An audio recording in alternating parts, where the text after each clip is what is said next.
knowledge or permission. And last week, we learned that number was even higher, 87 million Facebook users who had their private information taken without their consent. Specifically, using a personality quiz he created, Professor Kogan collected the personal information of 300,000 Facebook users and then collected data on millions of their friends. It appears the information collected included everything these individuals had on their Facebook pages, and according to some reports, even included private direct messages between users. Professor Kogan is said to have taken data from over 70 million Americans. It has also been reported that he sold this data to Cambridge Analytica for $800,000. Cambridge Analytica then took this data and created a psychological welfare tool to influence United States elections. In fact, the CEO, Alexander Nix, declared that Cambridge Analytica ran all the digital campaign, the television campaign, and its data informed all the strategy for the Trump campaign. The reporting has also speculated that Cambridge Analytica worked with the Internet Research Agency to help Russia identify which American voters to target with its propaganda. I'm concerned that press reports indicate Facebook learned about this breach in 2015, but appears not to have taken significant steps to address it until this year. So this hearing is important, and I appreciate the conversation we had yesterday. And I believe that Facebook, through your presence here today and the words you're about to tell us, will indicate how strongly your industry will regulate and/or reform the platforms that they control. I believe this is extraordinarily important. You lead a big company with 27,000 employees, and we very much look forward to your comments. Thank you, Mr. Chairman. Thank you, Senator Feinstein. The history and growth of Facebook mirrors that of many of our technological giants. Founded by Mr. Zuckerberg in 2004, Facebook has exploded over the past 14 years. Facebook currently has over 2 billion monthly active users across the world, over 25,000 employees and offices in 13 U.S. cities and various other countries. Like their expanding user base, the data collected on Facebook users has also skyrocketed. They have moved on from schools, likes, and relationship statuses. Today, Facebook has access to dozens of data points, ranging from ads that you've clicked on, events you've attended, and your location based upon your mobile device. It is no secret that Facebook makes money off this data through advertising revenue, although many seem confused by or altogether unaware of this fact.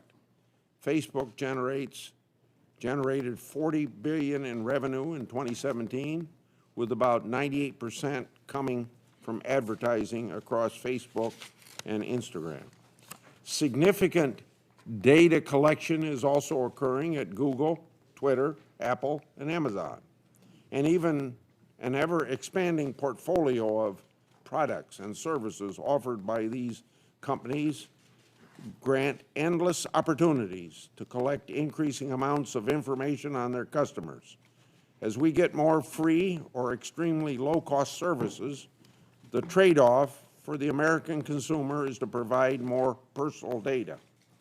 The potential for further growth and innovation based on collection of data is limitless. However, the potential for abuse is also significant. While the contours of the Cambridge Analytica situation are still coming to light, there was clearly a breach of consumer trust and a likely improper transfer of data. The Judiciary Committee will hold a separate hearing exploring Cambridge and other data privacy issues. More importantly, though, these events have ignited a larger discussion on consumers' expectations and the future of data privacy in our society. It has exposed that consumers may not fully understand or appreciate the extent to which their data is collected, protected, transferred, used, and misused. Data has been used in advertising and political campaigns for decades. The amount and type of data obtained, however, has seen a very dramatic change. Campaigns including Presidents Bush, Obama, and Trump all use these increasing amounts of data to focus on micro-targeting and personalization over numerous social media platforms, and especially Facebook. In fact, President Obama's campaign developed an app utilizing the same Facebook feature as Cambridge Analytica to capture the information of not just the app's users, but millions of their friends. The digital director for that campaign for 2012 described the data scraping app as something that would, quote, wind up being the most groundbreaking piece of technology developed for this campaign, end of quote. So the effectiveness of these social media tactics can be debated, but their use over the past years across the political spectrum and their increased significance cannot be ignored. Our policy towards data privacy and security must keep pace with these changes. Data privacy should be tethered to consumer needs and expectations. Now, at a minimum, consumers must have the transparency necessary to make an informed decision about whether to share their data and how it can be used. Consumers ought to have clear information, not opaque policies and complex click-through consent pages. The tech industry has an obligation to respond to widespread and growing concerns over data privacy and security and to restore the public's trust. The status quo no longer works. Moreover, Congress must determine if and how we need to strengthen privacy standards to ensure transparency and understanding for the billions of consumers who utilize these products. Senator Nelson. Thank you, Mr. Chairman. Mr. Zuckerberg, good afternoon. Let me just cut to the chase. If you and other social media companies do not get your act in order, none of us are going to have any privacy anymore. That's what we're facing. We're talking about personally identifiable information that, if not kept by the social media companies from theft, a value that we have in America being our personal privacy, we won't have it anymore. It's the advent of technology, and of course, all of us are part of it. From the moment that we wake up in the morning until we go to bed, we're on those handheld tablets. And online companies like Facebook are tracking our activities and collecting information. Facebook has a responsibility to protect this personal information. We had a good discussion yesterday. We went over all of this. You told me that the company had failed to do so. It's not the first time that Facebook has mishandled its users' information. The FTC found that Facebook's privacy policies had deceived users in the past. And in the present case, we recognize that Cambridge Analytica and an app developer lied to consumers and lied to you, lied to Facebook, but did Facebook watch over the operations? We want to know that. And why didn't Facebook notify 87 million users that their personally identifiable information had been taken? And it was being also used, why were they not informed, for unauthorized political purposes? So only now, and I appreciate our conversation, only now Facebook has pledged to inform those consumers whose accounts were compromised. I think you're genuine. I got that sense in conversing with you.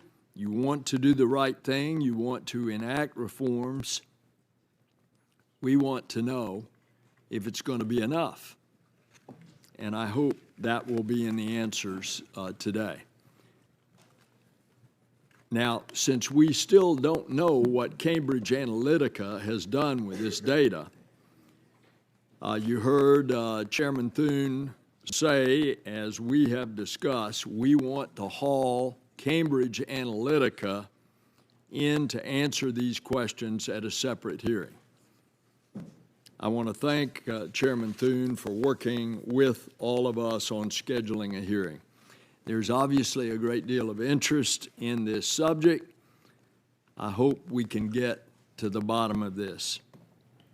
And if Facebook and other online companies will not or cannot fix the privacy invasions, then we are going to have to, we, the Congress. How can American consumers trust folks like your company to be caretakers of their most personal and identifiable information? And that's the question. Thank you. Thank you, my colleagues and Senator Nelson. Our witness today is Mark Zuckerberg, founder, chairman, chief executive officer of Facebook. Mr. Zuckerberg launched Facebook February 4th, 2004, at the age of 19. And at that time, he was a student at Harvard University. As I mentioned previously, his company now has over $40 billion of annual revenue and over 2 billion monthly active users. Mr. Zuckerberg, along with his wife, also established the Chan Zuckerberg Initiative to further philanthropic causes. I now turn to you. Welcome to the committee. Whatever your statement is orally, if you have a longer one, it'll be included in the record. So proceed, sir. Chairman Grassley, Chairman Thune, Ranking Member Feinstein, and Ranking Member Nelson, and members of the committee. We face a number of important issues around privacy, safety, and democracy, and you will rightfully have some hard questions for me to answer. Before I talk about the steps we're taking to address them, I want to talk about how we got here.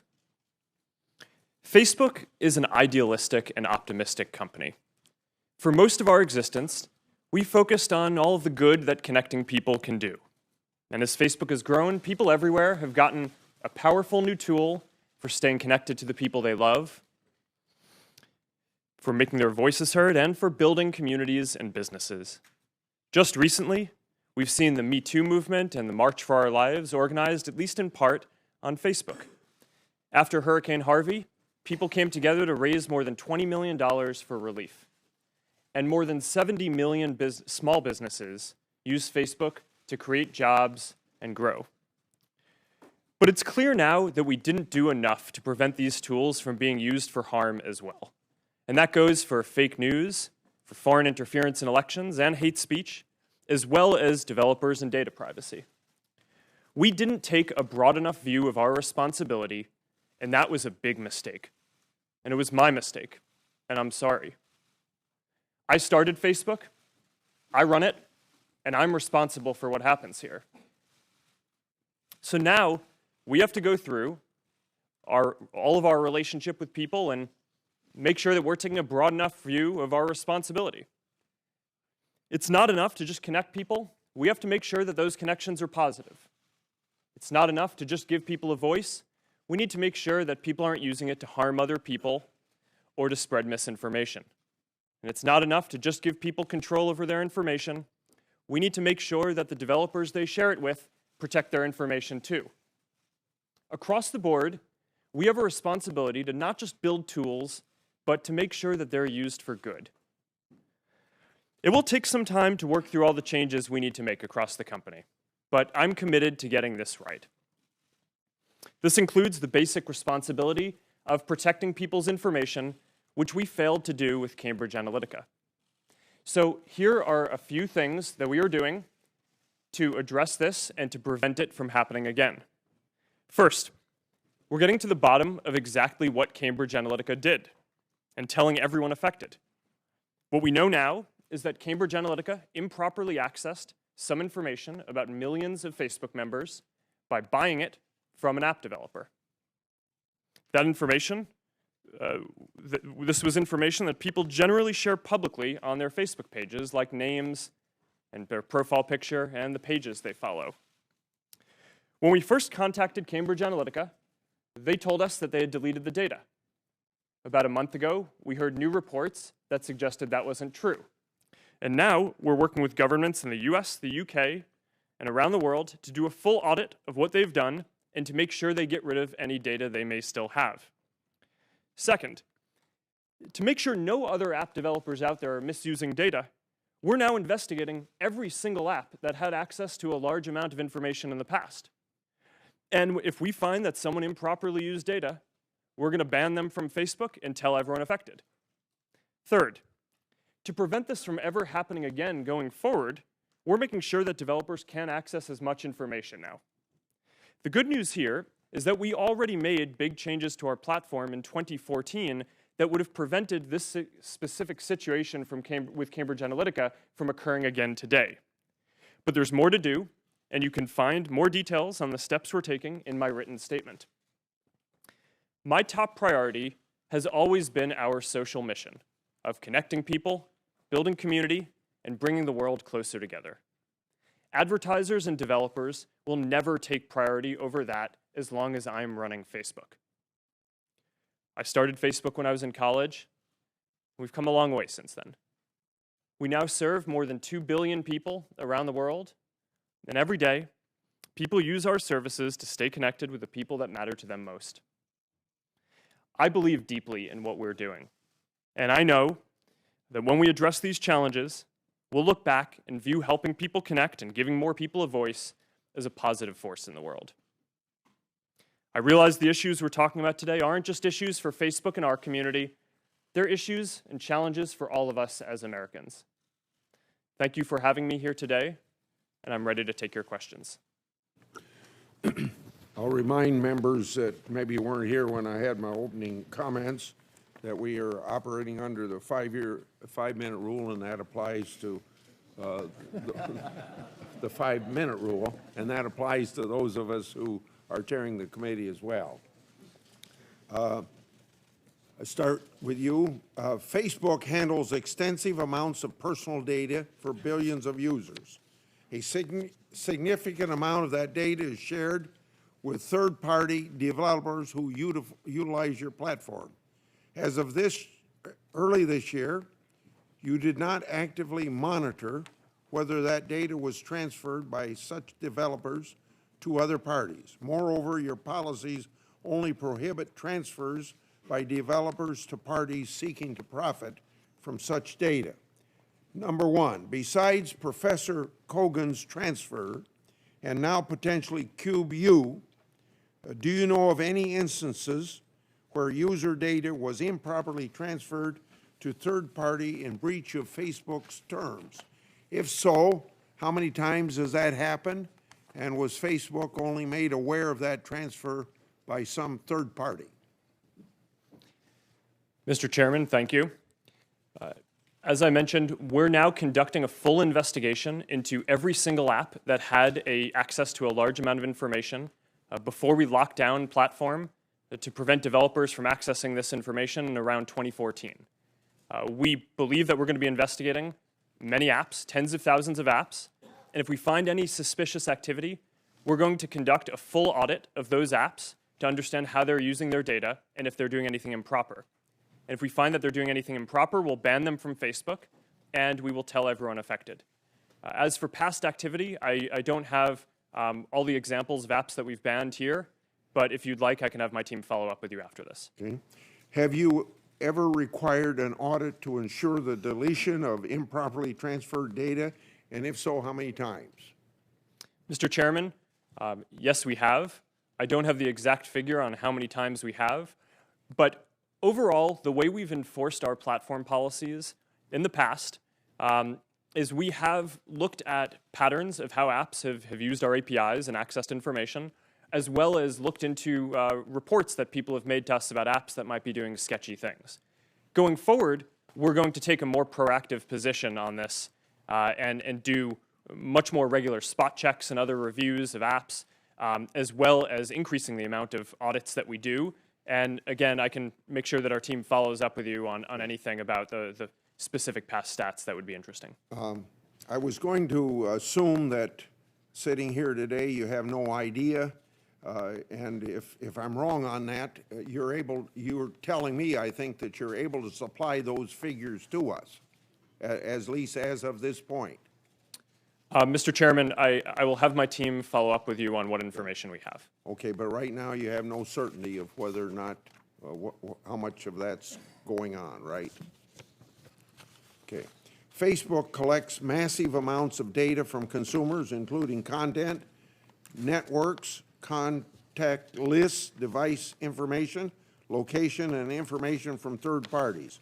Yet your data policy is only a few pages long and provides consumers with only a few examples of what is collected and how it might be used. The examples given emphasize benign uses, such as connecting with friends, but your policy does not give any indication for more controversial issues of such data. My question, why doesn't Facebook disclose to its users all the ways the data might be used by Facebook and other third parties, and what is Facebook's responsibility to inform users about that information? Mr. Chairman, I believe it's important to tell people exactly how the information that they share on Facebook is going to be used. That's why every single time you go to share something on Facebook, whether it's a photo in Facebook or a message in Messenger or WhatsApp, every single time there's a control right there about who you're going to be sharing it with, whether it's your friends or public or a specific group, and you can change that and control that in line. To your broader point about the privacy policy, this gets into an issue that I think we and others in the tech industry have found challenging, which is that long privacy policies are very confusing. And if you make it long and spell out all the detail, then you're probably going to reduce the percent of people who read it and make it accessible to them. So one of the things that we've struggled with over time is to make something that is as simple as possible so people can understand it, as well as giving them controls in line in the product in the context of when they're trying to actually use them, taking into account that we don't expect that most people will want to go through and read a full legal document. Senator Nelson. Thank you, Mr. Chairman. Yesterday when we talked, I gave the relatively harmless example that I'm communicating with my friends on Facebook and indicate that I love a certain kind of chocolate. And all of a sudden, I start receiving advertisements for chocolate. What if I don't want to receive those commercial advertisements? So your Chief Operating Officer, Ms. Sandberg, suggested on the NBC Today show that Facebook users who do not want their personal information used for advertising might have to pay for that protection, pay for it. Are you actually considering having Facebook users pay for you not to use that information? Senator, people have a control over how their information is used in ads in the product today. So if you want to have an experience where your ads aren't targeted using all the information that we have available, you can turn off third-party information. What we've found is that even though some people don't like ads, people really don't like ads that aren't relevant. And while there is some discomfort, for sure, with using information in making ads more relevant, the overwhelming feedback that we get from our community is that people would rather have us show relevant content there than not. So we offer this control that you're referencing. Some people use it. It's not the majority of people on Facebook. And I think that that's a good level of control to offer. I think what Cheryl was saying was that in order to not run ads at all, we would still need some sort of business model. And that is your business model. So I take it that, and I use the harmless example of chocolate, but if it got into more personal thing, communicating with friends, and I want to cut it off, I'm going to have to pay you in order not to send me, using my personal information, something that I don't want. That, in essence, is what I understood Ms. Sandberg to say. Is that correct? Yes, Senator. Although, to be clear, we don't offer an option today for people to pay to not show ads. We think offering an ad-supported service is the most aligned with our mission of trying to help connect everyone in the world, because we want to offer a free service that everyone can afford. Okay. That's the only way that we can reach billions of people. So, therefore, you consider my personally identifiable data the company's data, not my data. Is that it? No, Senator. Actually, at the first line of our terms of service say that you control and own the information and content that you put on Facebook. Well, the recent scandal is obviously frustrating, not only because it affected 87 million, but because it seems to be part of a pattern of lax data practices by the company going back years. So back in 2011, it was a settlement with the FTC, and now we discover yet another instance where the data was failed to be protected. When you discovered the Cambridge Analytica that had fraudulently obtained all of this information, why didn't you inform those 87 million? When we learned in 2015 that Cambridge Analytica had bought data from an app developer on Facebook that people had shared it with, we did take action. We took down the app, and we demanded that both the app developer and Cambridge Analytica delete and stop using any data that they had. They told us that they did this. In retrospect, it was clearly a mistake to believe them, and we Yes. should have followed up and done a full audit then, and that is not a mistake that we will make. Yes, you did that, and you apologized for it, but you didn't notify them. And do you think that you have an ethical obligation to notify 87 million Facebook users? Senator, when we heard back from Cambridge Analytica that they had told us that they weren't using the data and had deleted it, we considered it a closed case. In retrospect, that was clearly a mistake. We shouldn't have taken their word for it, and we've updated our policies and how we're going to operate the company to make sure that we don't make that mistake again. Did anybody notify the FTC? No, Senator, for the same reason, that we'd considered it a closed case. Senator Thune. And Mr. Zuckerberg, would you do that differently today, presumably, that in response to Senator Nelson's question, Yes. having to do it over? This may be your first appearance before Congress, but it's not the first time that Facebook has faced tough questions about its privacy policies. Wired Magazine recently noted that you have a 14-year history of apologizing for ill-advised decisions regarding user privacy, not unlike the one that you made just now in your opening statement. After more than a decade of promises to do better, how is today's apology different, and why should we trust Facebook to make the necessary changes to ensure user privacy and give people a clearer picture of your privacy policies? Thank you, Mr. Chairman. So we have made a lot of mistakes in running the company. I think it's pretty much impossible, I believe, to start a company in your dorm room and then grow it to be at the scale that we're at now without making some mistakes. And because our service is about helping people connect and information, those mistakes have been different in how we try not to make the same mistake multiple times, but in general, a lot of the mistakes are around how people connect to each other just because of the nature of the service. Overall, I would say that we're going through a broader philosophical shift in how we approach our responsibility as a company. For the first 10 or 12 years of the company, I viewed our responsibility as primarily building tools that if we could put those tools in people's hands, then that would empower people to do good things.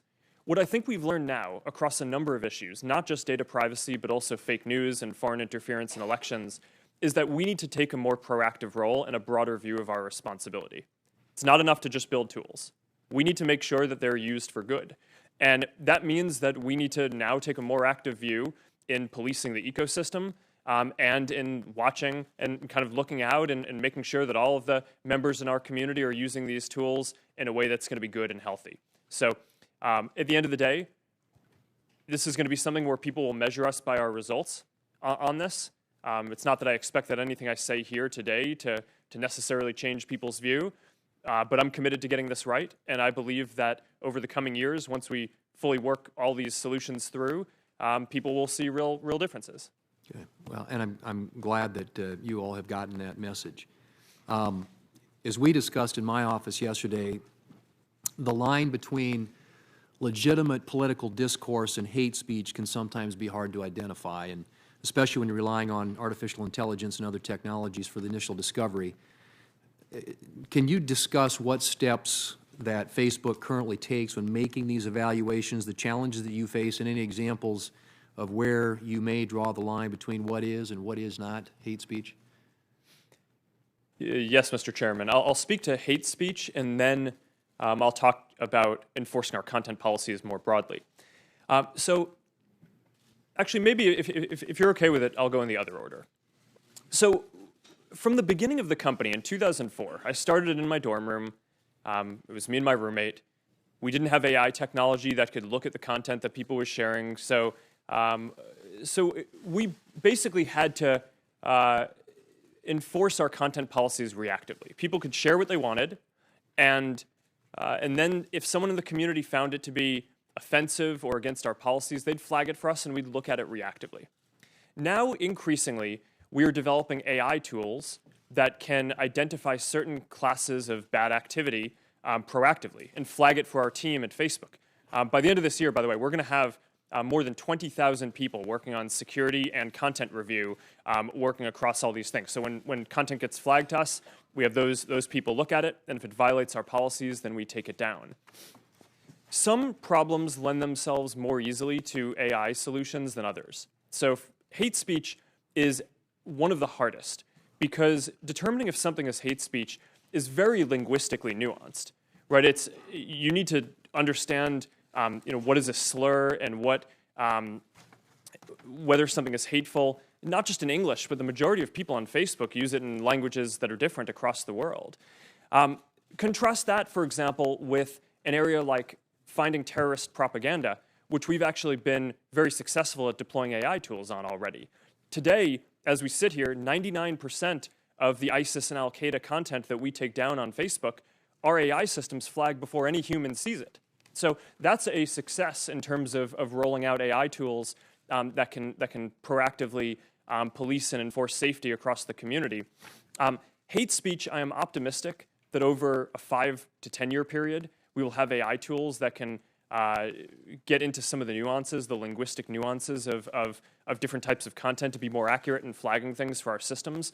But today, we're just not there on that. So a lot of this is still reactive. People flag it to us. We have people look at it.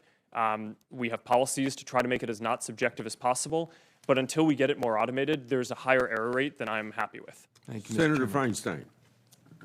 Thanks, Mr. Chairman. Mr. Zuckerberg, what is Facebook doing to prevent foreign actors from interfering in U.S. elections? Thank you, Senator. This is one of my top priorities in 2018, is to get this right. One of my greatest regrets in running the company is that we were slow in identifying the Russian information operations in 2016. We expected them to do a number of more traditional cyber attacks, which we did identify and notify the campaigns that they were trying to hack into them, but we were slow at identifying the type of new information operations. When did you identify new operations? It was right around the time of the 2016 election itself. So since then, 2018 is an incredibly important year for elections, not just with the US midterms, but around the world. There are important elections in India, in Brazil, in Mexico, in Pakistan, and in Hungary that we want to make sure that we do everything we can to protect the integrity of those elections. Now, I have more confidence that we're going to get this right because since the 2016 election, there have been several important elections around the world where we've had a better record. There's the French presidential election, there's the German election, there was the US Senate Alabama special election last year. Explain what is better about the record. So we've deployed new AI tools that do a better job of identifying fake accounts that may be trying to interfere in elections or spread misinformation. And between those three elections, we were able to proactively remove tens of thousands of accounts that before they could contribute significant harm. And the nature of these attacks, though, is that there are people in Russia whose job it is to try to exploit our systems and other internet systems and other systems as well. So this is an arms race. Right? I mean, they're going to keep on getting better at this, and we need to invest in keeping on getting better at this too, which is why one of the things I mentioned before is we're going to have more than 20,000 people by the end of this year working on security and content review across the company. Speak for a moment about automated bots that spread disinformation. What are you doing to punish those who exploit your platform in that regard? Well, you're not allowed to have a fake account on Facebook. Your content has to be authentic. So we build technical tools to try to identify when people are creating fake accounts, especially large networks of fake accounts like the Russians have, in order to remove all of that content. After the 2016 election, our top priority was protecting the integrity of other elections around the world. But at the same time, we had a parallel effort to trace back to Russia the IRA activity, the Internet Research Agency activity. That was the part of the Russian government that did this activity in 2016. And just last week, we were able to determine that a number of Russian media organizations that were sanctioned by the Russian regulator were operated and controlled by this Internet Research Agency. So we took the step last week. There was a pretty big step for us of taking down sanctioned news organizations in Russia as part of an operation to remove 270 fake accounts and pages, part of their broader network in Russia that was actually not targeting international interference as much as, sorry, let me correct that. It was primarily targeting spreading misinformation in Russia itself, as well as certain Russian-speaking neighboring countries. How many accounts of this type have you taken down? Across, in the IRA specifically, the ones that we've pegged back to the IRA, we can identify the 470 in the American elections and the 270 that we specifically went after in Russia last week. There are many others that our systems catch, which are more difficult to attribute specifically to Russian intelligence. But the number would be in the tens of thousands of fake accounts that we remove, and I'm happy to have my team follow up with you on more information if that would be helpful. Would you please? I think this is very important. If you knew in 2015 that Cambridge Analytica was using the information of Professor Kogan's, why didn't Facebook ban Cambridge in 2015? Why'd you wait another Senator, year? that's a great question. Cambridge Analytica wasn't using our services in 2015 as far as we can tell. So this is clearly one of the questions that I asked our team as soon as I learned about this is why did we wait until we found out about the reports last month to ban them? It's because as of the time that we learned about their activity in 2015, they weren't an advertiser, they weren't running pages, so we actually had nothing to ban. Thank you. Thank you, Mr. Chairman. Yeah, thank you, Senator Feinstein. Now Senator Hatch. Well, in my opinion, this is the most intense public scrutiny I've seen for a tech-related hearing since the Microsoft hearing that I chaired back in the late 1990s. The recent stories about Cambridge Analytica and data mining on social media have raised serious concerns about consumer privacy. And naturally, I know you understand that. At the same time, these stories touch on the very foundation of the internet economy and the way the websites that drive our internet economy make money. Some have professed themselves shocked that companies like Facebook and Google share user data with advertisers. Did any of these individuals ever stop to ask themselves why Facebook and Google don't charge for access? Nothing in life is free. Everything involves trade-offs. If you want something without having to pay money for it, you're going to have to pay for it in some other way, it seems to me. And that's what we're seeing here. And these great websites that don't charge for access, they extract value in some other way. And there's nothing wrong with that as long as they're upfront about what they're doing. To my mind, the issue here is transparency. It's consumer choice. Do users understand what they're agreeing to when they access a website or agree to terms of service? Are websites upfront about how they extract value from users, or do they hide the ball? Do consumers have the information they need to make an informed choice regarding whether or not to visit a particular website? To my mind, these are questions that we should ask or be focusing on. Now, Mr. Zuckerberg, I remember well your first visit to Capitol Hill back in 2010. You spoke to the Senate Republican High-Tech Task Force, which I chair. You said back then that Facebook would always be free. Is that still your objective?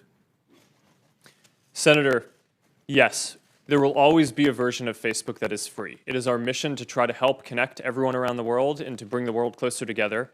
In order to do that, we believe that we need to offer a service that everyone can afford, and we're committed to doing that. Well, if so, how do you sustain a business model in which users don't pay for your service? Senator, we run ads. I see. That's great. Whenever a controversy like this arises, there's always a danger that Congress's response will be to step in and overregulate. Now, that's been the experience that I've had in my 42 years here. In your view, what sorts of legislative changes would help to solve the problems the Cambridge Analytica story has revealed, and what sorts of legislative changes would not help to solve this issue? Senator, I think that there are a few categories of legislation that make sense to consider.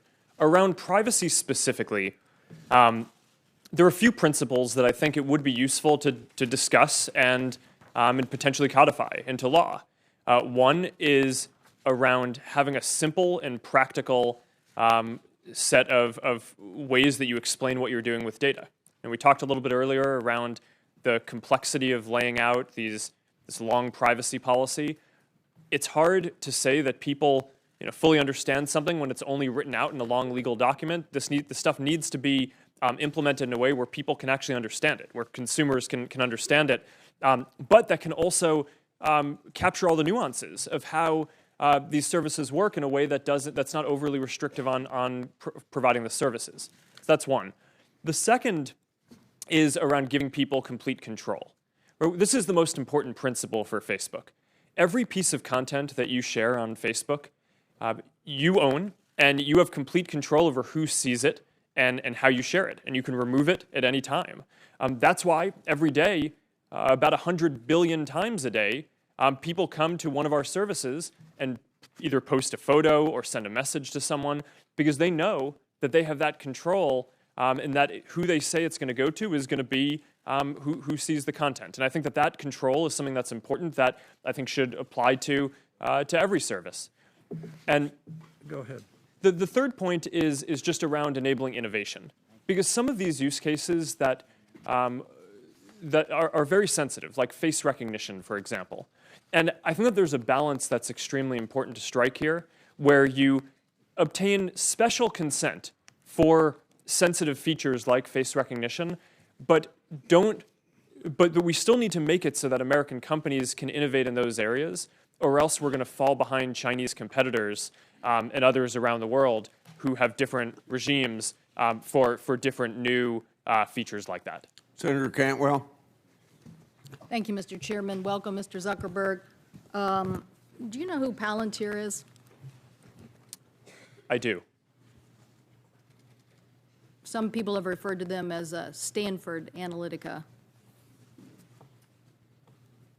Do you agree? Senator, I have not heard that. Okay. Do you think Palantir taught Cambridge Analytica, as press reports are saying, how to do these tactics? Senator, I don't know. Do you think that Palantir has ever scraped data from Facebook? Senator, I'm not aware of that. Okay. Do you think that during the 2016 campaign, as Cambridge Analytica was providing support to the Trump campaign under Project Alamo, were there any Facebook people involved in that sharing of technique and information? Senator, we provided support to the Trump campaign similar to what we provide to any advertiser or campaign who asks for it. So that was a yes. Is that a yes? Senator, can you repeat the specific question? I just want to make sure I get specifically what you're asking. During the 2016 campaign, Cambridge Analytica worked with the Trump campaign to refine tactics, and were Facebook employees involved in that? Senator, I don't know that our employees were involved with Cambridge Analytica, although I know that we did help out the Trump campaign overall in sales support in the same way that we do with other campaigns. So they may have been involved in all working together during that time period. Maybe that's something your investigation will find out. Senator, I can certainly have my team get back to you on any specifics there that I don't know sitting here today. Have you heard of total information awareness? Do you know what I'm talking about? No, I do not. Okay. Total information awareness was 2003. John Ashcroft and others trying to do similar things to what I think is behind all of this. Geopolitical forces trying to get data and information to influence a process. So when I look at Palantir and what they're doing, and I look at WhatsApp, which is another acquisition, and I look at where you are from the 2011 consent decree and where you are today, I'm thinking, is this guy outfoxing the foxes, or is he going along with what is a major trend in an information age to try to harvest information for political forces? And so my question to you is, do you see that those applications, that those companies, Palantir and even WhatsApp, are going to fall into the same situation that you've just fallen into over the last several years? Senator, I'm not sure specifically. Overall, I do think that these issues around information access are challenging. To the specifics about those apps, I'm not really that familiar with what Palantir does. WhatsApp collects very little information, and I think is less likely to have the kind of issues because of the way that the service is architected. But certainly, I think that these are broad issues across the tech industry. Well, I guess, given the track record of where Facebook is and why you're here today, I guess people would say that they didn't act boldly enough. And the fact that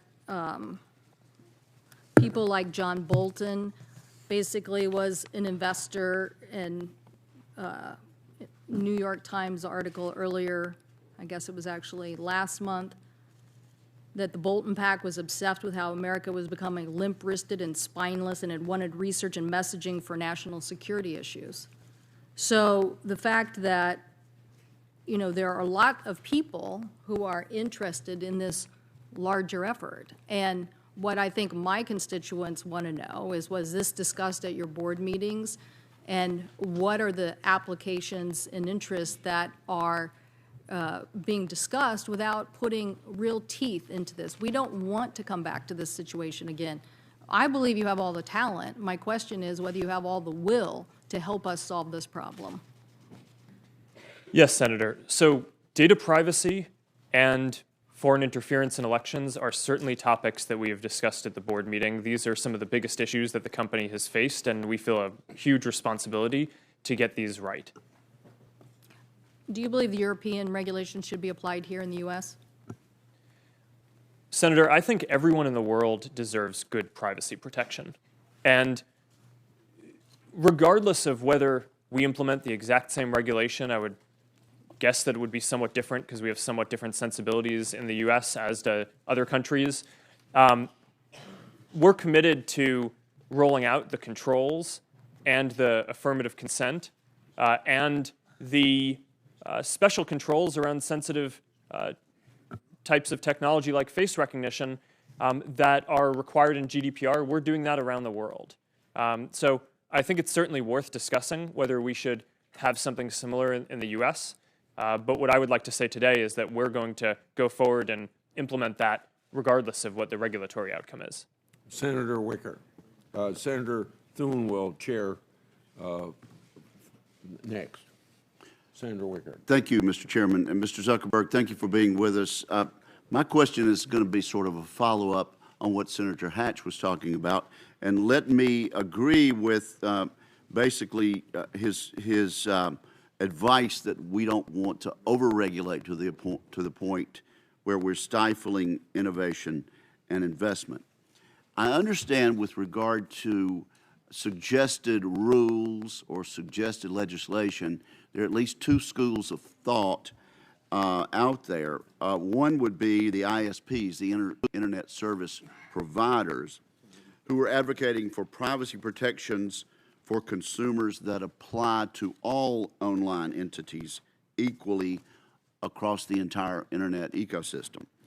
Now, Facebook is an edge provider, on the other hand. It's my understanding that many edge providers, such as Facebook, may not support that effort because edge providers have different business models than the ISPs and should not be considered like services.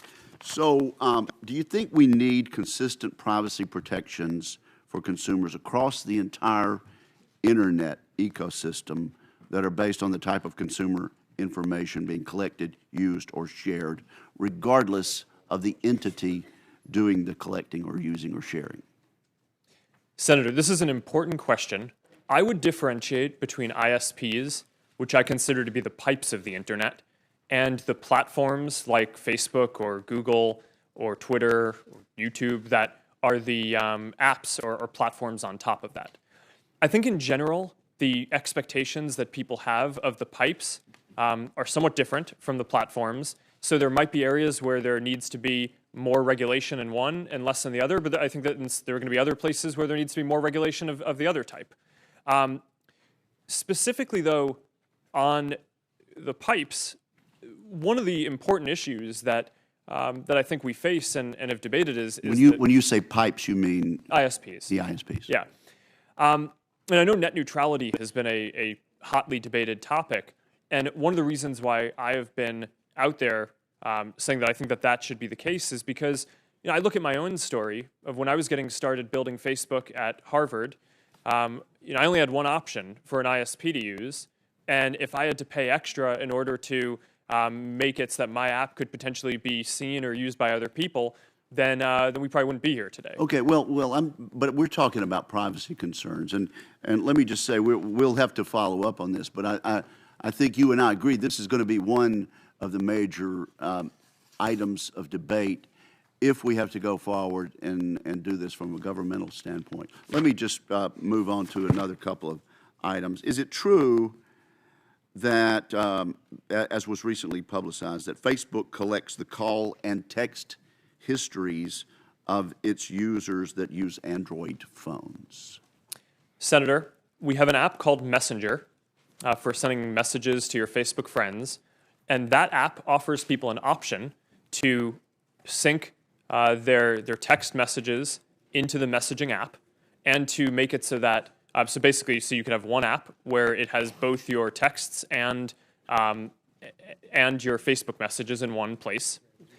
We also allow people the option of you can opt in or out of that. Yes, it is opt-in? Opt out. It is opt-in.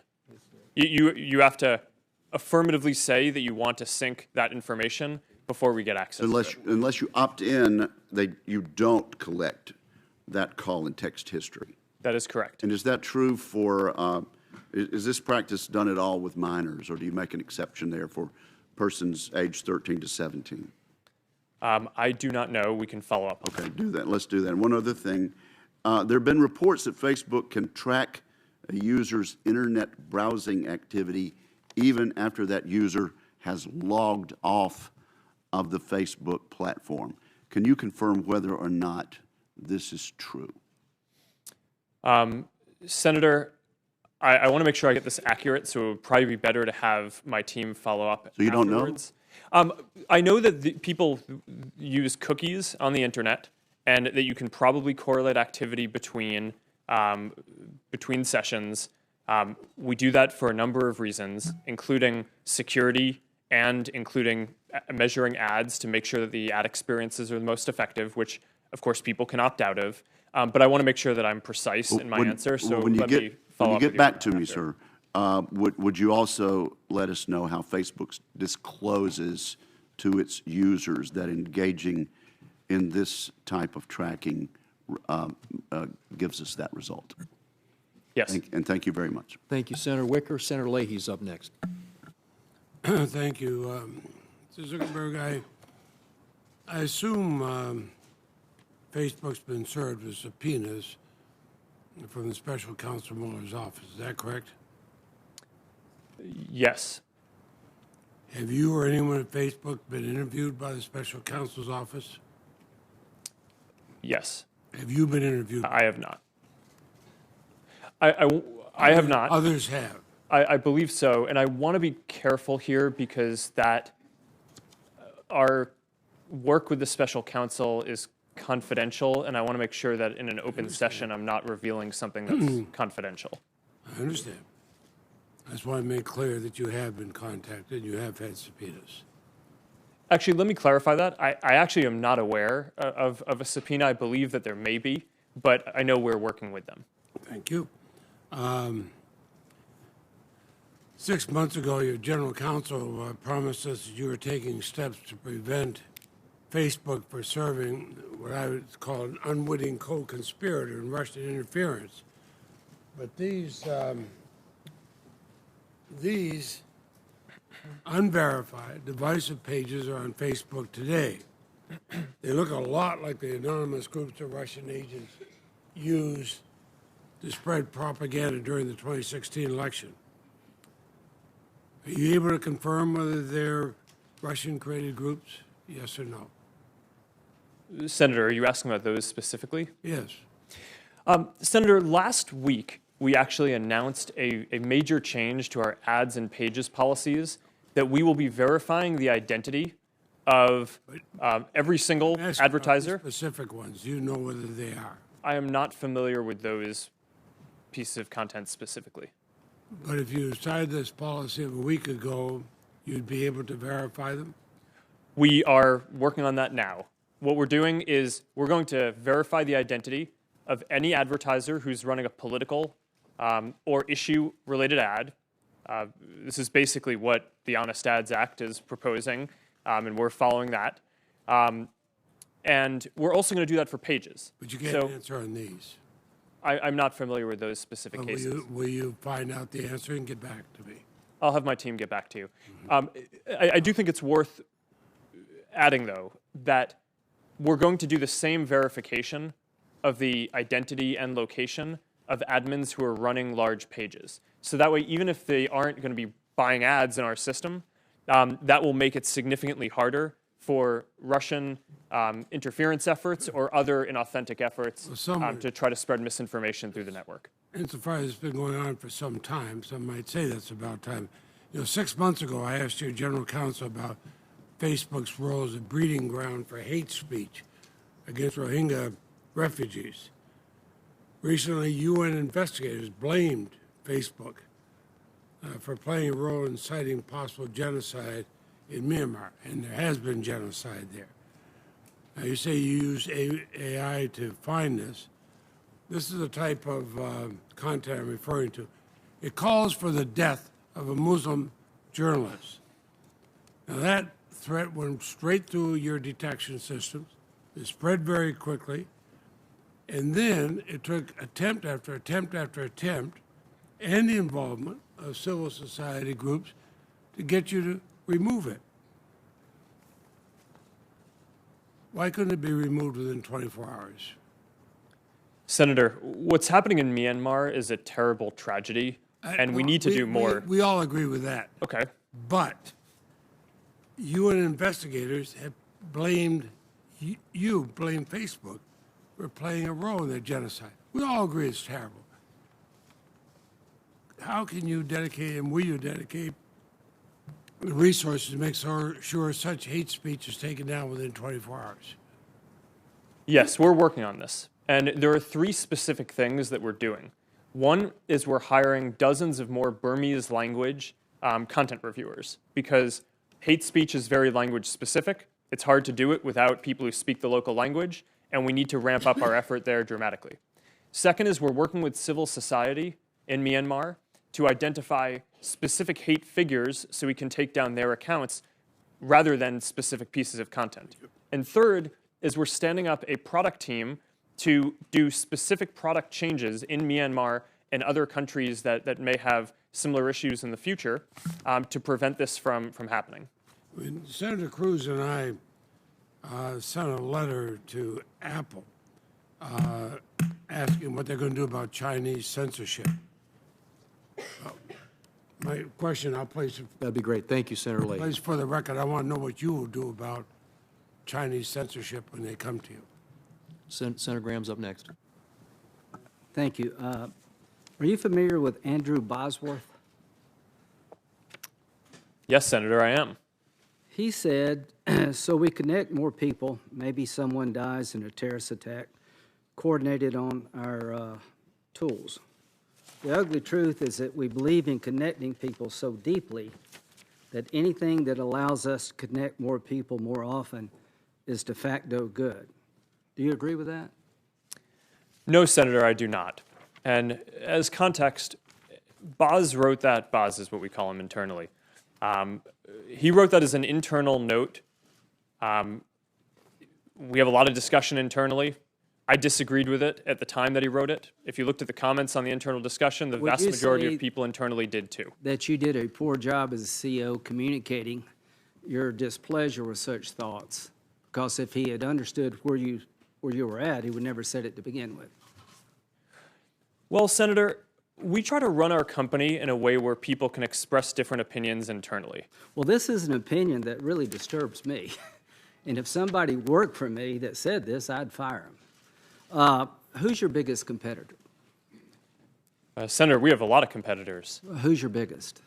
I think the categories of, do you want just one? I'm not sure I can give one, but can I give a bunch? Mm-hmm.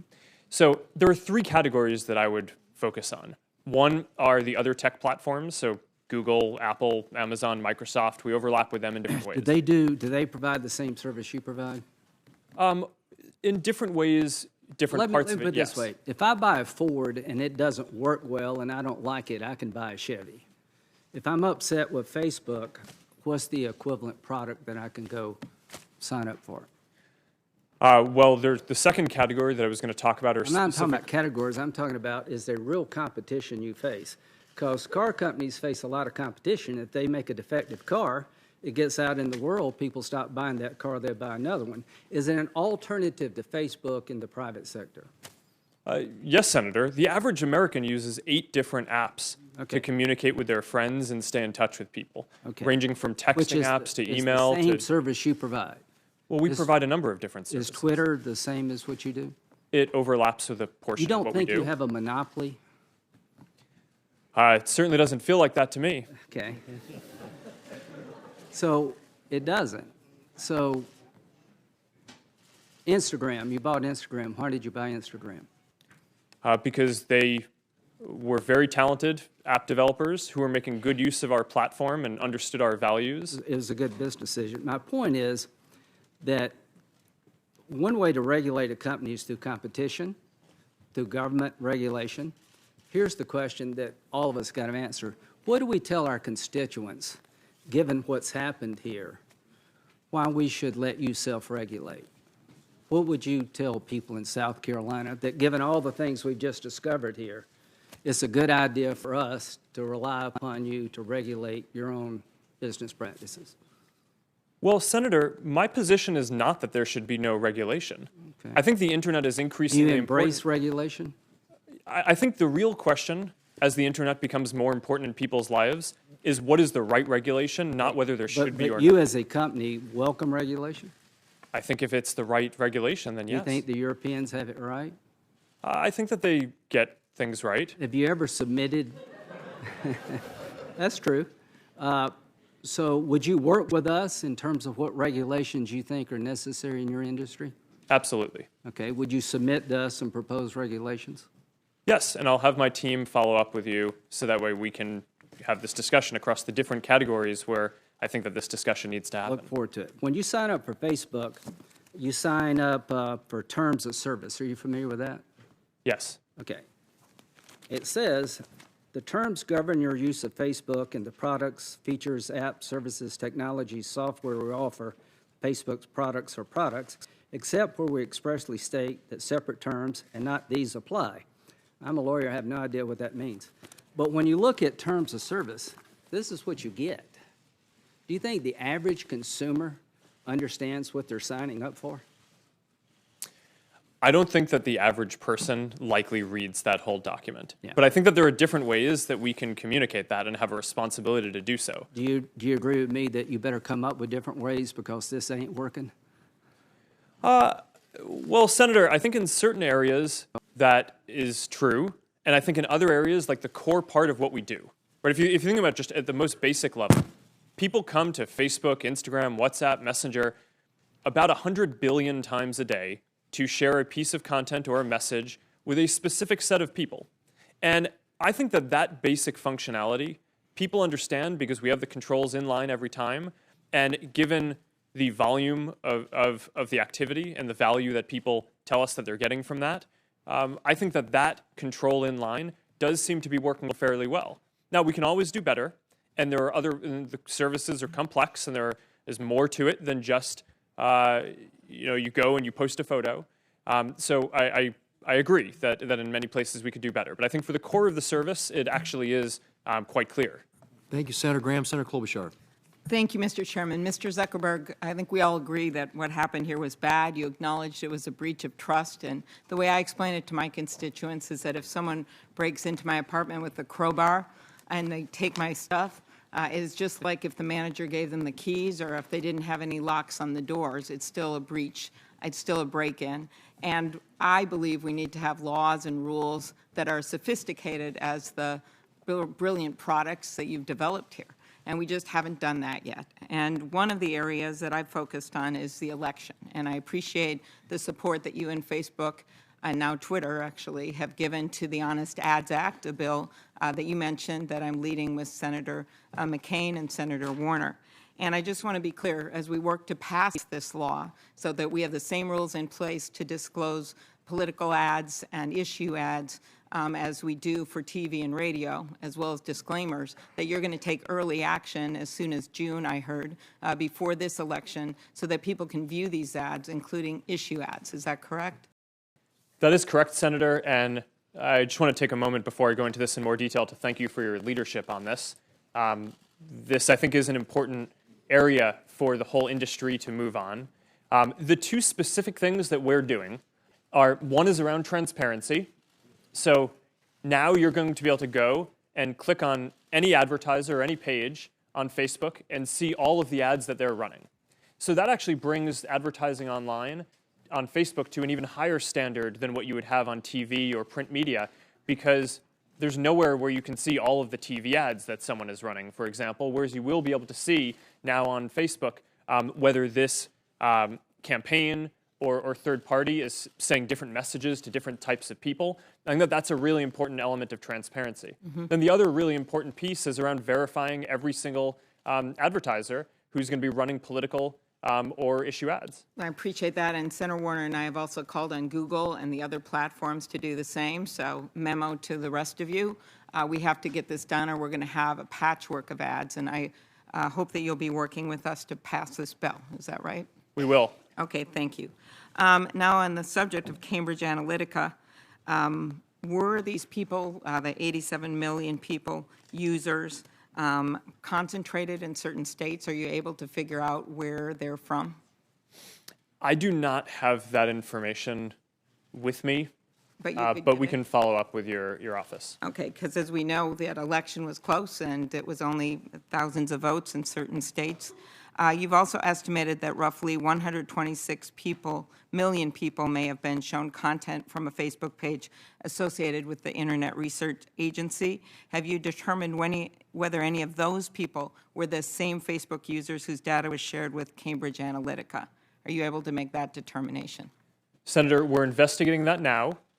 We believe that it is entirely possible that there will be a connection there. Okay, that seems like a big deal as we look back at that last election.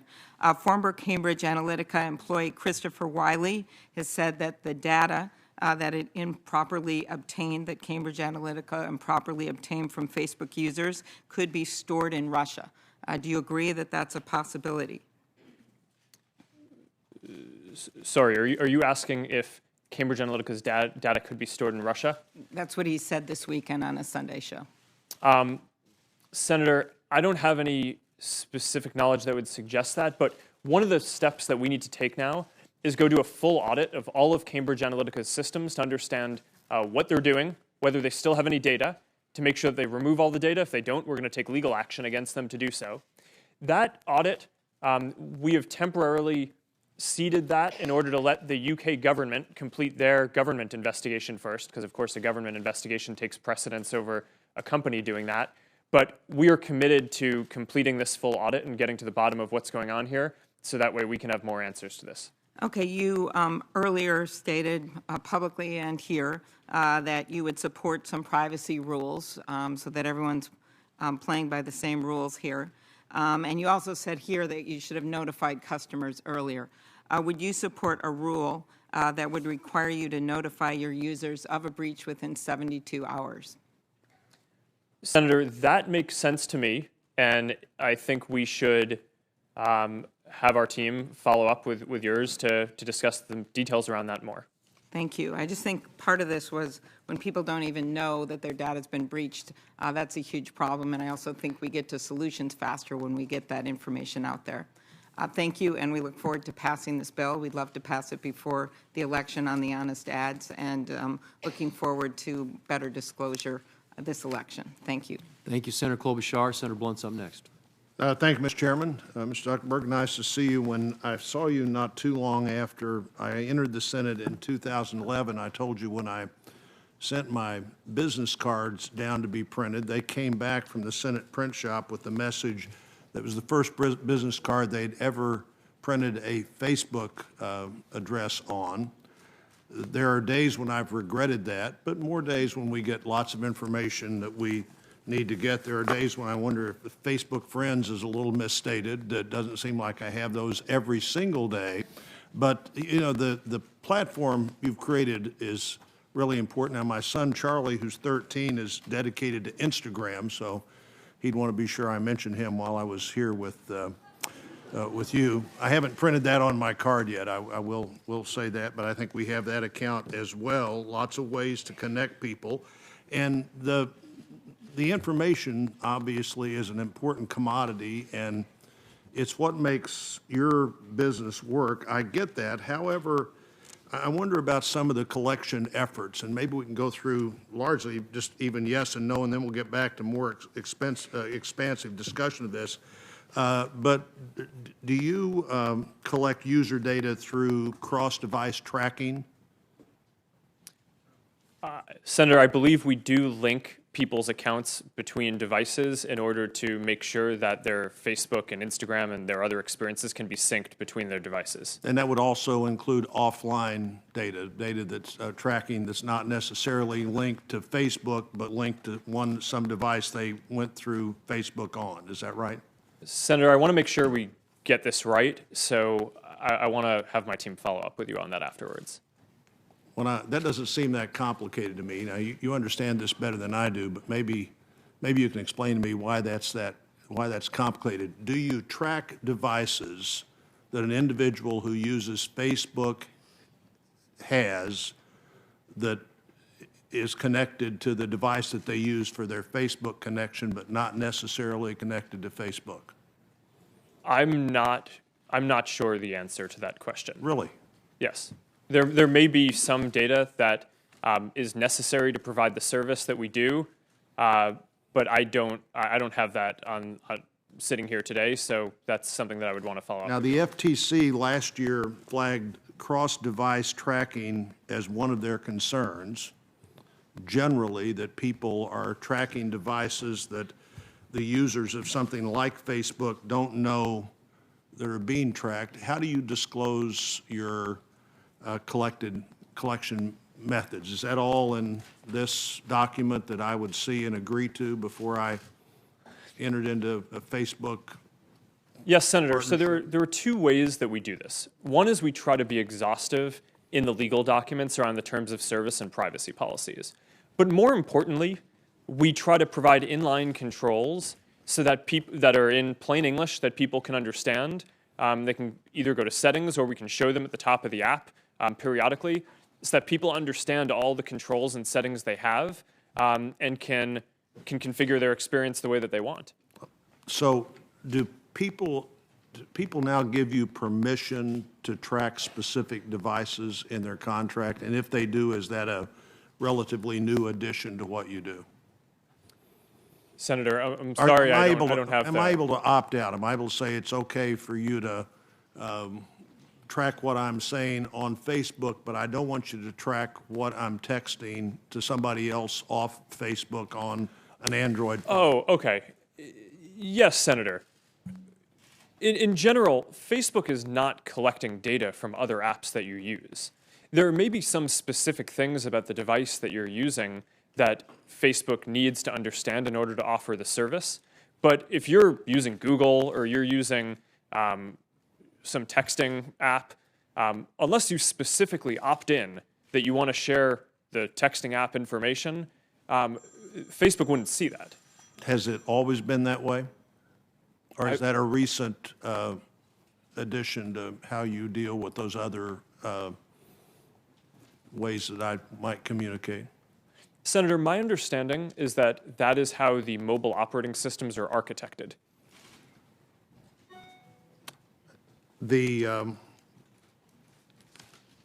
So you don't have bundled permissions for how I can agree to what devices I may use that you may have contact with? Do you bundle that permission, or am I able to one it individually say what I'm willing for you to watch and what I don't want you to watch? And I think we may have to take that for the record based on everybody else's time. Thank you, Senator Blunt. Next up, Senator Durbin. Thank you very much, Mr. Chairman. Mr. Zuckerberg, would you be comfortable sharing with us the name of the hotel you stayed in last night?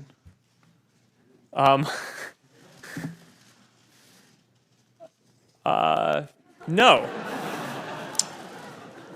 If you've messaged anybody this week, would you share with us the names of the people you've messaged? Senator, no, I would probably not choose to do that publicly here. I think that may be what this is all about. Your right to privacy, the limits of your right to privacy, and how much you give away in modern America in the name of, quote, connecting people around the world. The question basically of what information Facebook's collecting, who they're sending it to, and whether they ever asked me in advance my permission to do that. Is that a fair thing for a user of Facebook to expect? Yes, Senator. I think everyone should have control over how their information is used. And as we've talked about in some of the other questions, I think that is laid out in some of the documents. But more importantly, you want to give people control in the product itself. So the most important way that this happens across our services is that every day people come to our services to choose to share photos or send messages. And every single time they choose to share something, they have a control right there about who they want to share it with. But that level of control is extremely important. They certainly know within the Facebook pages who their friends are, but they may not know, as has happened, and you've conceded this point in the past, that sometimes that information is going way beyond their friends, and sometimes people have made money off of sharing that information. Correct? Senator, you're referring, I think, to our developer platform, and it may be useful for me to give some background on how we set that up, if that's useful. I have 3 minutes left, so maybe you can do that for the record, because I have a couple of the questions I'd like to ask. You have recently announced something that is called Messenger Kids. Facebook created an app allowing kids between the ages of 6 and 12 to send video and text messages through Facebook as an extension of their parents' account.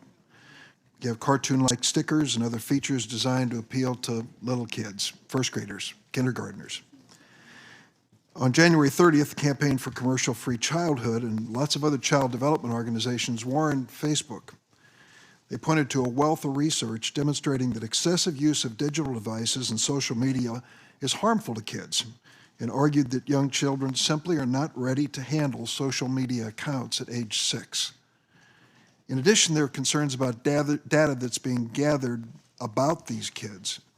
Now, there are certain limits in the law, we know. There's the Children's Online Privacy Protection Act.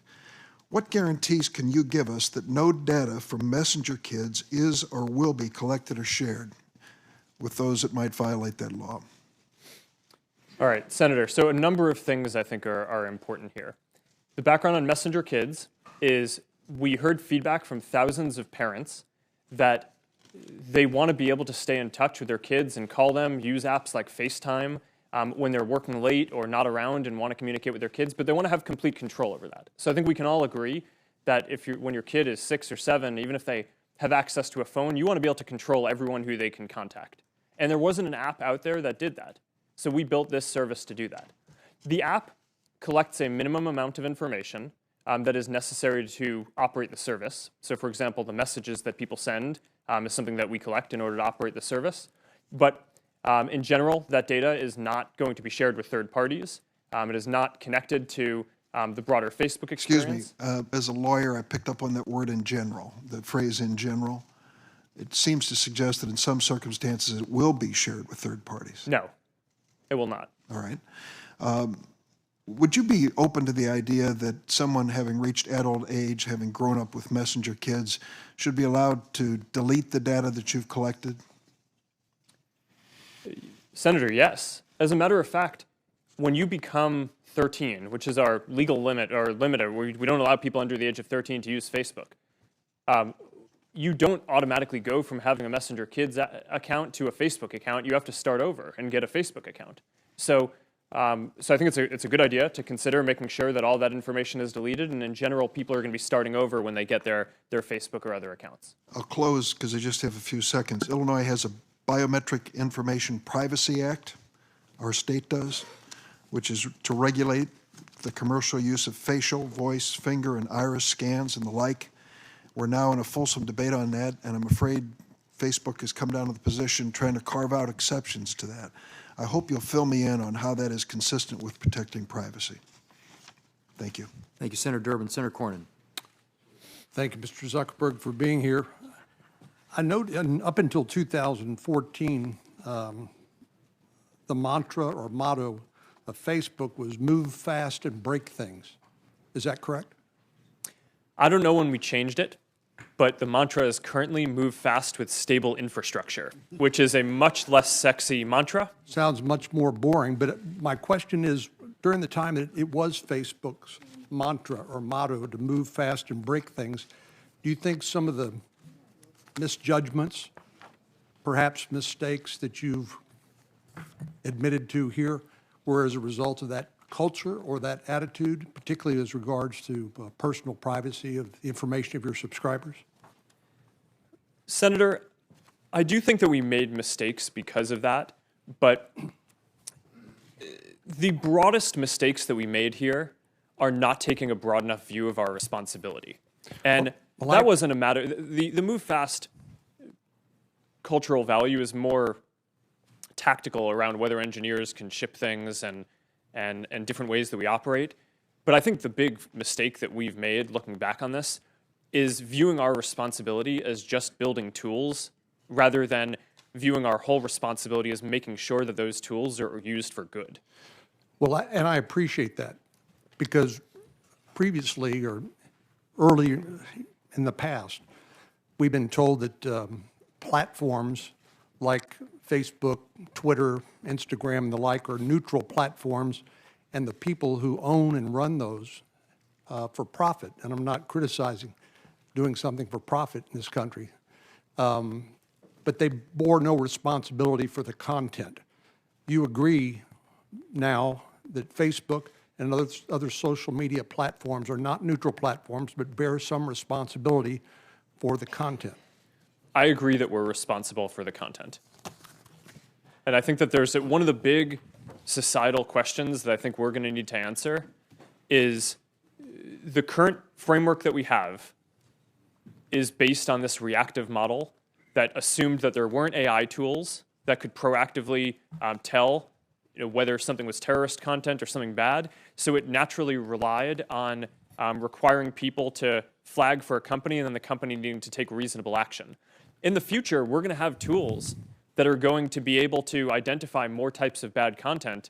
And I think that there are moral and legal obligation questions that I think we'll have to wrestle with as a society about when we want to require companies to take action proactively on certain of those things, and when that gets in the way of... I appreciate that. I have 2 minutes left to ask you questions. So you interestingly, the terms of what do you call it? The terms of service is a legal document which discloses to your subscribers how their information is going to be used, how Facebook is going to operate. And but you concede that you doubt everybody reads or understands that legalese, those terms of service. So is that to suggest that the consent that people give subject to that terms of service is not informed consent? In other words, they may not read it, and even if they read it, they may not understand it? I just think we have a broader responsibility than what the law requires. So I appreciate that. What I'm asking about in terms of what your subscribers understand in terms of how their data is going to be used. But let me go to the terms of service. Under paragraph number 2, you say you own all of the content and information you post on Facebook. That's what you've told us here today a number of times. So if I choose to terminate my Facebook account, can I bar Facebook or any third parties from using the data that I had previously supplied for any purpose whatsoever? Yes, Senator. If you delete your account, we should get rid of all of your information. You should, or we do? Do you? We do. How about third parties that you have contracted with to use some of that underlying information, perhaps to target advertising for themselves? You can't. Do you claw back that information as well, or does that remain in their custody? Well, Senator, this is actually a very important question. I'm glad you brought this up because there's a very common misperception about Facebook that we sell data to advertisers. And we do not sell data to advertisers. Well, we don't sell data to anyone. You clearly rent it. What we allow is for advertisers to tell us who they want to reach, and then we do the placement. So if an advertiser comes to us and says, all right, I'm a ski shop and I want to sell skis to women, then we might have some sense because people shared skiing-related content or said they were interested in that. They shared whether they're a woman, and then we can show the ads to the right people without that data ever changing hands and going to the advertiser. That's a very fundamental part of how our model works and something that is often misunderstood, so I appreciate that you brought that up. Thank you, Senator Cornyn. We had indicated earlier on that we would take a couple of breaks, give our witness an opportunity, and I think we've been going now for just under 2 hours. So I think what we'll do is... You do a few more. Zuckerberg, are you want to keep going? I mean, maybe 15 minutes. Okay. Does that work? All right, we'll keep going. Senator Blumenthal is up next, and we will commence. Thank you, Mr. Chairman. Thank you for being here today, Mr. Zuckerberg. You have told us today, and you've told the world, that Facebook was deceived by Alexander Kogan when he sold user information to Cambridge Analytica, correct? Yes. I want to show you the terms of service that Alexander Kogan provided to Facebook. And note for you that in fact, Facebook was on notice that he could sell that user information. Have you seen these terms of service before? I have not. Who in Facebook was responsible for seeing those terms of service that put you on notice that that information could be sold? Senator, our app review team would be responsible for that. Has anyone been fired on that app review team? Senator, not because of this. Doesn't that term of service conflict with the FTC order that Facebook was under at that very time that this term of service was, in fact, provided to Facebook? And you'll note that the FTC order specifically requires Facebook to protect privacy. Isn't there a conflict there? Senator, it certainly appears that we should have been aware that this app developer submitted a term that was in conflict with the rules of the platform. Well, what happened here was, in effect, willful blindness. It was heedless and reckless, which, in fact, amounted to a violation of the FTC consent decree. Would you agree? No, Senator. My understanding is that is not that this was a violation of the consent decree, but as I've said a number of times today, I think we need to take a broader view of our responsibility around privacy than just what is mandated in the current laws. Well, here is my reservation, Mr. Zuckerberg, and I apologize for interrupting you, but my time is limited. We've seen the apology tours before. You have refused to acknowledge even an ethical obligation to have reported this violation of the FTC consent decree.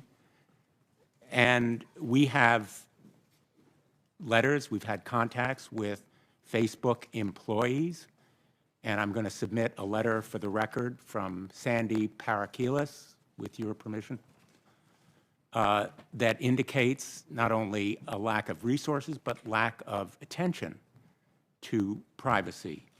And so my reservation about your testimony today is that I don't see how you can change your business model unless there are specific rules of the road. Your business model is to monetize user information, to maximize profit over privacy. And unless there are specific rules and requirements enforced by an outside agency, I have no assurance that these kinds of vague commitments are going to produce action. So I want to ask you a couple of very specific questions, and they are based on legislation that I've offered, the My Data Act, legislation that Senator Markey is introducing today, the Consent Act, which I'm joining.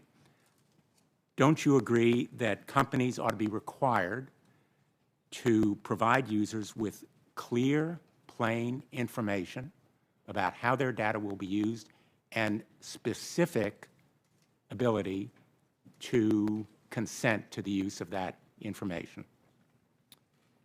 Senator, I do generally agree with what you're saying, and I laid that out earlier when I talked about what... Would you agree to an opt-in as opposed to an opt-out? Senator, I think that certainly makes sense to discuss, and I think the details around this matter a lot. Would you agree that users should be able to access all of their information? Senator, yes, of course. All of the information that you collect as a result of purchases from data brokers, as well as tracking them?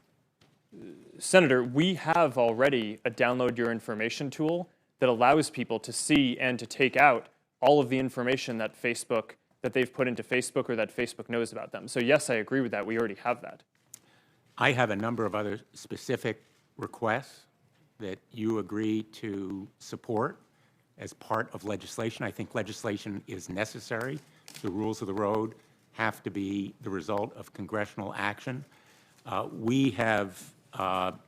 Facebook has participated recently in the fight against the scourge of sex trafficking, and the bill that we've just passed, it will be signed into law tomorrow, SESTA, the Stop Exploiting Sex Trafficking Act, was the result of our cooperation. I hope that we can cooperate on this kind of measure as well. Senator, I look forward to having my team work with you on this. Thank you, Senator Blumenthal. Senator Cruz. Thank you, Mr. Chairman. Mr. Zuckerberg, welcome. Thank you for being here. Mr. Zuckerberg, does Facebook consider itself a neutral public forum? Senator, we consider ourselves to be a platform for all ideas. Let me ask the question again. Does Facebook consider itself to be a neutral public forum? And representatives of your company have given conflicting answers on this. Are you a First Amendment speaker expressing your views, or are you a neutral public forum allowing everyone to speak? Senator, here's how we think about this. I don't believe that there is certain content that clearly we do not allow, right? Hate speech, terrorist content, nudity, anything that makes people feel unsafe in the community. From that perspective, that's why we generally try to refer to what we do as a platform for all ideas. Let me try, just because the time is constrained. It's just a simple question. The predicate for Section 230 immunity under the CDA is that you are a neutral public forum. Do you consider yourself a neutral public forum, or are you engaged in political speech, which is your right under the First Amendment? Well, Senator, our goal is certainly not to engage in political speech. I'm not that familiar with the specific legal language of the law that you speak to, so I would need to follow up with you on that. I'm just trying to lay out how broadly I think about this. Well, Mr. Zuckerberg, I will say there are a great many Americans who I think are deeply concerned that Facebook and other tech companies are engaged in a pervasive pattern of bias and political censorship. There have been numerous instances with Facebook. In May of 2016, Gizmodo reported that Facebook had purposely and routinely suppressed conservative stories from trending news, including stories about CPAC, including stories about Mitt Romney, including stories about the Lois Lerner IRS scandal, including stories about Glenn Beck. In addition to that, Facebook has initially shut down the Chick-fil-A Appreciation Day page, has blocked a post of a Fox News reporter, has blocked over 24 Catholic pages, and most recently blocked Trump supporters Diamond and Silk's page with 1.2 million Facebook followers after determining their content and brand were, quote, unsafe to the community. To a great many Americans, that appears to be a pervasive pattern of political bias. Do you agree with that assessment? Senator, let me say a few things about this. First, I understand where that concern is coming from because Facebook and the tech industry are located in Silicon Valley, which is an extremely left-leaning place. And this is actually a concern that I have and that I try to root out in the company, is making sure that we don't have any bias in the work that we do. And I think it is a fair concern that that people would at least wonder about. Let me ask this question. Are you aware of any ad or page that has been taken down from Planned Parenthood? Senator, I'm not, but let me just... How about MoveOn.org? Sorry? How about MoveOn.org? I'm not specifically aware of those. How about any Democratic candidate for office? I'm not specifically aware. I mean, I'm not sure. In your testimony, you say that you have 15,000 to 20,000 people working on security and content review. Do you know the political orientation of those 15,000 to 20,000 people engaged in content review? No, Senator. We do not generally ask people about their political orientation when they're joining the company. So as CEO, have you ever made hiring or firing decisions based on political positions or what candidates they supported? No. Why was Palmer Luckey fired? That is a specific personnel matter that seems like it would be inappropriate to speak to here. You just made a specific representation that you didn't make decisions based on political views. Well, Is that accurate? I can commit that it was not because of a political view. Do you know of those 15,000 to 20,000 people engaged in content review, how many, if any, have ever supported financially a Republican candidate for office? Senator, I do not know that. Your testimony says it is not enough that we just connect people. We have to make sure those connections are positive. It says we have to make sure people aren't using their voice to hurt people or spread misinformation. We have a responsibility not just to build tools, to make sure those tools are used for good. Mr. Zuckerberg, do you feel it's your responsibility to assess users whether they are good and positive connections or ones that those 15 to 20,000 people deem unacceptable or deplorable? Senator, you're asking about me personally? Facebook. Senator, I think that there are a number of things that we would all agree are clearly bad. Foreign interference in our elections, terrorism, self-harm. I'm Those talking are about things. censorship. Well, I think that you would probably agree that we should remove terrorist propaganda from the service. So that, I agree, I think is clearly bad activity that we want to get down, and we're generally proud of how well we do at that. Now, what I can say, and I do want to get this in before the end here, is that I am very committed to making sure that Facebook is a platform for all ideas. That is a very important founding principle of what we do. We're proud of the discourse and the different ideas that people can share on the service. And that is something that, as long as I'm running the company, I'm going to be committed to making sure is the case. Thank you. Thank you, Senator Cruz. Do you want a break now? Or you want to keep going? Sure. I mean, that was pretty good. So, all right. All right, we have Senator Whitehouse is up next, but if you want to take a 5-minute break right now, we have now been going a good 2 hours. So thank you. We'll recess for 5 minutes and reconvene.